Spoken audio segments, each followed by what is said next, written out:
আলাইকুম। আমি তানিয়াস কিচেন থেকে তানিয়া বলছি। আজকে আমি রান্না করতে যাচ্ছি কাঁচা আম দিয়ে রুই মাছ কষা। প্রথমে মাছগুলো ভেজে নেওয়ার জন্য অল্প মশলা দিয়ে দিব।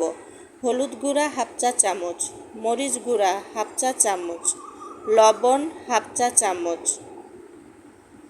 রান্নার তেল হাফ টেবিল চামচ। এখন আমি হাত দিয়ে মাখিয়ে মাছগুলো 5 মিনিটের জন্য রেস্টে রেখে দিব। এভাবে মাছগুলো মাখিয়ে রাখার কারণে মাছের ভিতরে মশলা ভালোভাবে ঢুকে যায়। মাছগুলো ভেজে নেওয়ার জন্য কড়াইয়ে 1 টেবিল চামচ তেল দিয়ে দিয়েছি। এখন আমি এক এক করে সব মাছগুলো দিয়ে দিব।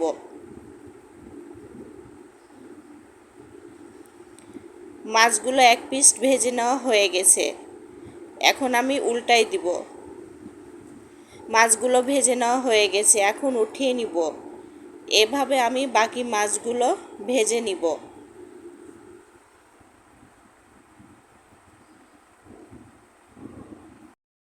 মাছ ভেজে নেওয়া তেলের সাথে আরও 2 টেবিল চামচ রান্নার তেল দিয়ে দিব।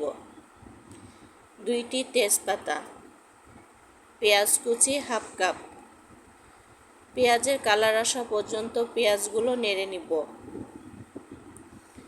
গোটা জিরে হাফ চা চামচ। পেঁয়াজের কালার চলে আসছে। এখন মশলা কষানোর জন্য অল্প পানি দিয়ে দিব। হলুদ গুঁড়া 1 চা চামচ, মরিচ গুঁড়া 1.5 চা চামচ। তবে মরিচের পরিমাণ নিজেদের পছন্দ মতো বাড়িয়ে কমিয়ে দিতে পারেন। ধনে গুঁড়া হাফ চা চামচ, আদা বাটা 1 চা চামচ, জিরে বাটা হাফ চা চামচ, লবণ পরিমাণ মতো। সব মশলা দেওয়া হয়ে গেছে। এখন মশলাগুলো ভালোভাবে কষিয়ে ভেজে রাখা মাছগুলো এক এক করে দিয়ে 3 থেকে 4 মিনিট সময় নিয়ে মাছগুলো কষিয়ে নিব।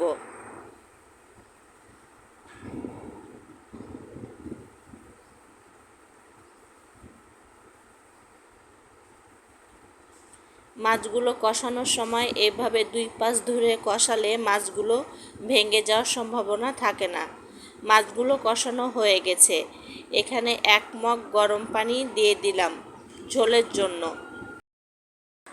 এখন 4 থেকে 5টি কাঁচামরিচ দিয়ে নেড়ে ঢাকা দিয়ে দিব।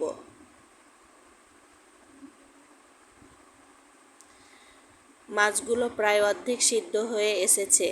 3টি ছোট সাইজের আম কেটে নিয়েছি, এগুলো মাছের মধ্যে দিয়ে দিব।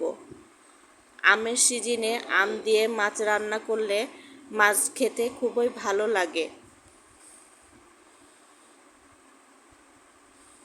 এখন ঢাকা দিয়ে দিব। এখন দেখে নিব আমগুলো সিদ্ধ হয়েছে কিনা। আমগুলো সিদ্ধ হয়ে গেছে। আমার কাঁচা আম দিয়ে রুই মাছ কষা রান্না কমপ্লিট। এখন আমি আপনাদের সামনে পরিবেশন করে দেখাবো। আমার কাঁচা আম দিয়ে রুই মাছ কষা রান্না কমপ্লিট।